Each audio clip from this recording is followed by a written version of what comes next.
नमस्कार, जोहार। आप देख रहे हैं न्यूज जेएच अपडेट।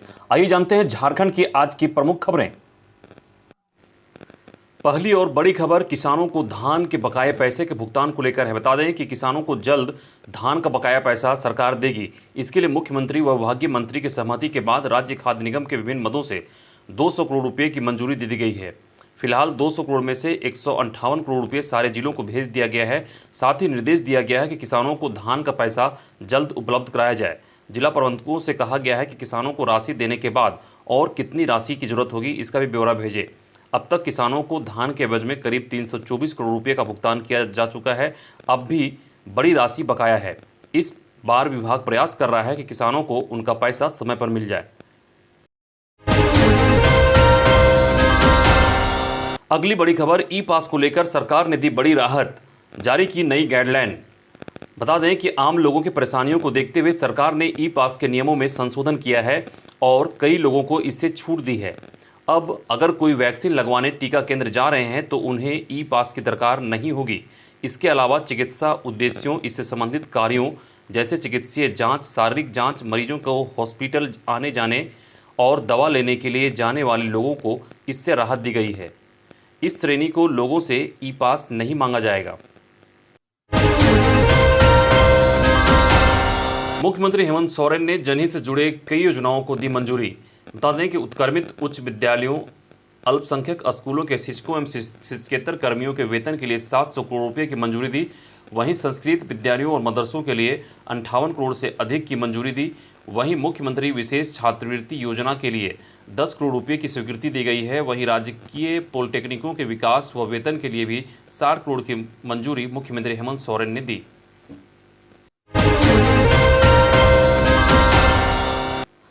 सामान की खरीदारी के लिए बनेगा 3 घंटे का पास।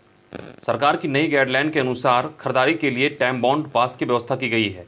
अगर कोई व्यक्ति सरकार की ओर से अनुमति प्राप्त सामानों की खरीदारी करने बाहर निकलते हैं तो उन्हें 3 घंटे के अवधि का पास बनवाना होगा। 3 घंटे के बाद ये पास अमान्य हो जाएगा। झारखंड सरकार उठाएगी अंतिम संस्कार का खर्च। बता दें कि झारखंड में अब कोरोना से होने वाली मौतों के अंतिम संस्कार का खर्च सरकार वहन करेगी। खासकर लकड़ियों के लिए परिजनों को अब परेशान नहीं होना पड़ेगा। वहीं कब्रिस्तान में भी सरकार की तरफ से विशेष इंतजाम किए जाएंगे। इसकी घोषणा सोमवार को सीएम हेमंत सोरेन ने की। सीएम हेमंत सोरेन ने सोमवार को अपने आवासीय कार्यालय से रामगढ़ जिला स्थित मांडू प्रखंड के डीएवी स्कूल घाटूटाड़ में बने ऑक्सीजन युक्त 80 बेड वाले कोविड केयर सेंटर का ऑनलाइन उद्घाटन किया। इस दौरान ग्रामीण क्षेत्रों में स्वास्थ्य व्यवस्था मजबूत करने की प्राथमिकता भी गिनाई।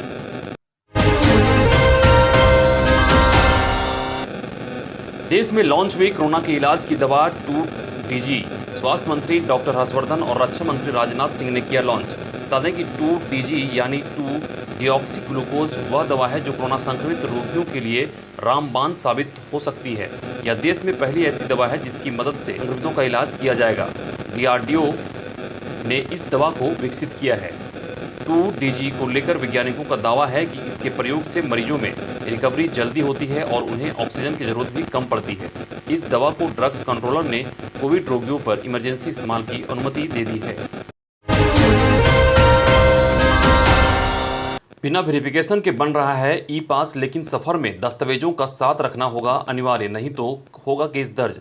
इस बाबत विभागीय अधिकारी ने बताया कि पोर्टल पर रजिस्ट्रेशन में जो मोबाइल नंबर व पहचान पत्र जैसे Aadhaar card, driving licence, PAN number या वोटर आईडी कार्ड में से कोई एक भी दस्तावेज डालते हैं तो वह उस दस्तावेज का ओरिजिनल कॉपी और वह मोबाइल नंबर सफर में आपके साथ होना चाहिए।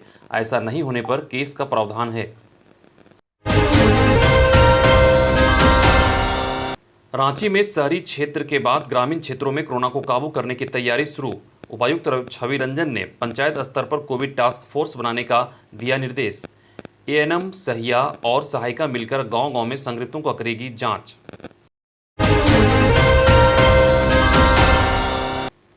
रांची में जीजा साले की नदी में डूबने से मौत, घटना और मांझी थाना क्षेत्र में सालहन पुल के पास की।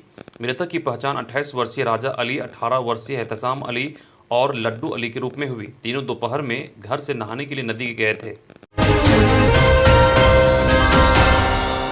रांची में ऑटो और टैक्सी वालों ने मचा रखी है लूट। रांची के रेलवे स्टेशन से बुट्टी मोड़ तक 600 रुपये और गुमला के लिए वसूला 2500 रुपये।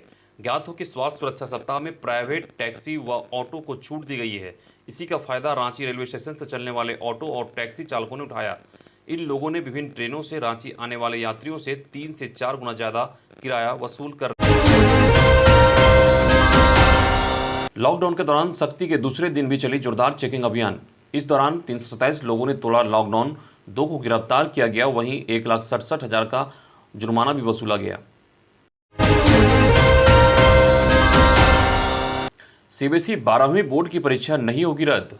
सोमवार को देश भर में कोरोना वायरस संक्रमण से बिगड़ रहे हालातों के बीच केंद्रीय शिक्षा मंत्री डॉक्टर रमेश पोखरियाल ने सभी राज्यों के शिक्षा सचिवों के साथ कोरोना संक्रमण के हालात जानने के लिए वर्चुअल मीटिंग की। इस बैठक में राज्यों से मिले फीडबैक के आधार पर शिक्षा मंत्रालय सीबीएसई 12वीं बोर्ड परीक्षा पर अंतिम निर्णय लेगा। इधर सीबीएसई सूत्रों का कहना है कि कोरोना की दूसरी लहर थमती दिख रही है, ऐसे में 12वीं बोर्ड की परीक्षा रद्द नहीं होगी।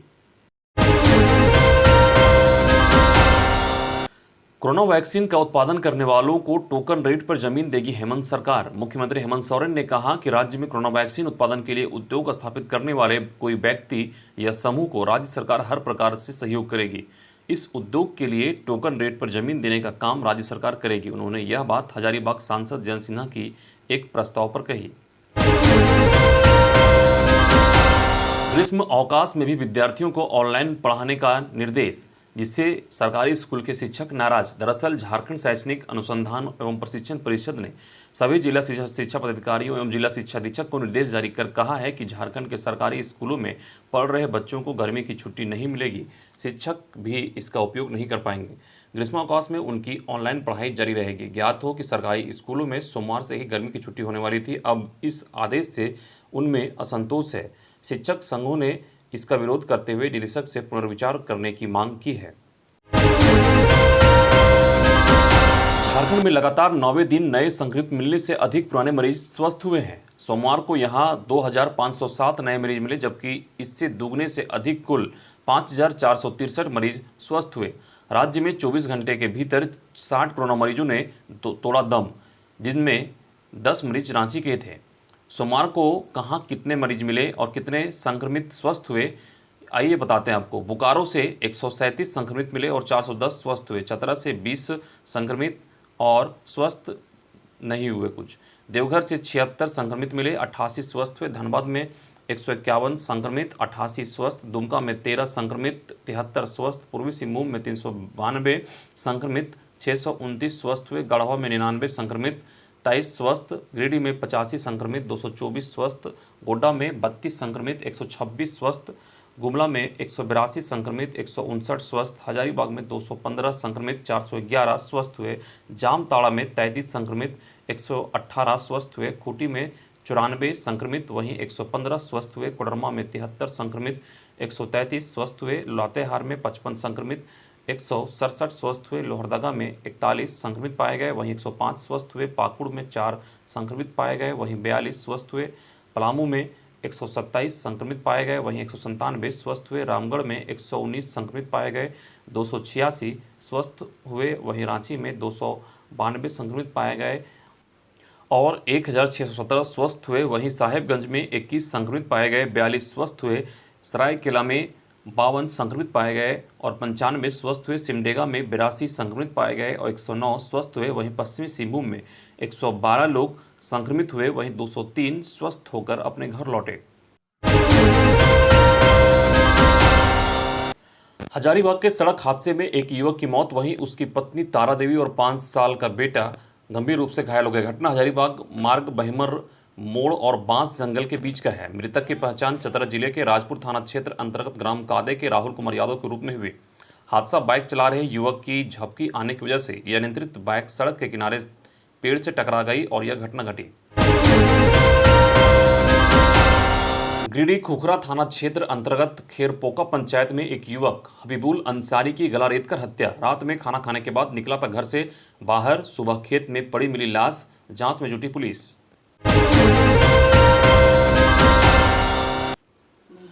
हजारीबाग के टाटीझरिया प्रखंड से एक बड़ी मर्माहत बड़ी खबर आ रही है, जहां बेटे के शादी के दिन ही उठी मां की अर्थी। और देखते देखते खुशी का माहौल मातम में बदल गया। तत्काल महिला के शव को ढककर आनन फानन में विवाह करवाया गया। मामला टाटी जिला प्रखंड के टाटी गांव का है। झारखंड के एनएसयूआई की प्रखर प्रवक्ता आरुषि वंदना सिंह बनी एनएसयूआई की सोशल मीडिया की राष्ट्रीय संयोजक। देश भर में इस पद के लिए 12 लोगों का हुआ है चयन। आरुषि वंदना धनबाद की है।